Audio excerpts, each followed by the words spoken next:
जय श्री श्याम दोस्तों, आस्तिक कहानियों में आपका स्वागत है। वैशाख मास की तृतीया तिथि को जो तिथि आती है उसे अक्षय तृतीया कहा जाता है। इस दिन माँ लक्ष्मी की असीम कृपा रहती है और ये माँ लक्ष्मी को सबसे प्रिय है। अक्षय तृतीया की एक कथा के अनुसार प्राचीन काल में एक धर्मदास नामक वैश्य था। धर्मदास अपने परिवार के साथ एक छोटे से गांव में रहता था। वह बहुत ही गरीब था।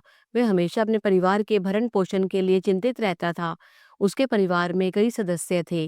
धर्मदास बहुत ही धार्मिक प्रवृत्ति का व्यक्ति था। उसका सदाचार तथा देव एवं ब्राह्मणों के प्रति उसकी श्रद्धा अत्यधिक प्रसिद्ध थी। अक्षय तृतीया व्रत के महात्म को सुनने के पश्चात उसने अक्षय तृतीया पर्व के आने पर सुबह जल्दी उठकर गंगा में स्नान करके विधि पूर्वक देवी देवताओं की पूजा की। व्रत के दिन सामर्थ्य अनुसार जल से भरे घड़े, पंखे, जौ, सत्तू, चावल, नमक, गेहूं, गुड़, घी, दही, सोना तथा वस्त्र आदि वस्तुएं भगवान के चरणों में रखकर ब्राह्मण को अर्पित की।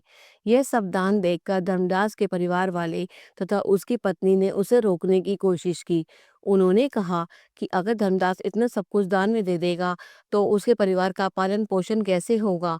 फिर भी धर्मदास अपने दान और पुण्य कर्म से विचलित नहीं हुआ और उसने ब्राह्मणों को कई प्रकार का दान दिया।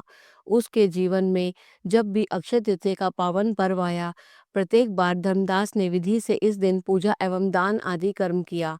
अनेक रोगों से ग्रस्त तथा वृद्ध होने के उपरांत भी उसने उपवास करके धर्म कर्म और दान पुण्य किया। यही वैश्य दूसरे अगले जन्म में कुशावती का राजा हुआ। मान्यता है कि अक्षय तृतीया के दिन किए गए दान पुण्य व पूजन के कारण वह अपने अगले जन्म में बहुत धनी एवं प्रतापी राजा बना। वह इतना धनी और प्रतापी राजा था कि त्रिदेव तथा उसके दरबार में अक्षय तृतीया के दिन ब्राह्मण का वेश धारण करके उसके महायज्ञ में शामिल होते थे। अपनी श्रद्धा और भक्ति का उसे कभी घमंड नहीं हुआ। वह प्रतापी राजा महान एवं वैभवशाली होने के बावजूद भी धर्म मार्ग से कभी विचलित नहीं हुआ। माना जाता है कि यही राजा आगे के जन्मों में भारत के प्रसिद्ध सम्राट चंद्रगुप्त के रूप में पैदा हुए थे। जैसे भगवान ने धर्मदास पर अपनी कृपा की, वैसे ही जो भी व्यक्ति इस अक्षय तृतीया की कथा का महत्व सुनता है और विधि विधान से पूजा एवं दान आदि करता है, उसे अक्षय पुण्य एवं यश की प्राप्ति होती है। जय माँ लक्ष्मी, जय श्री श्याम।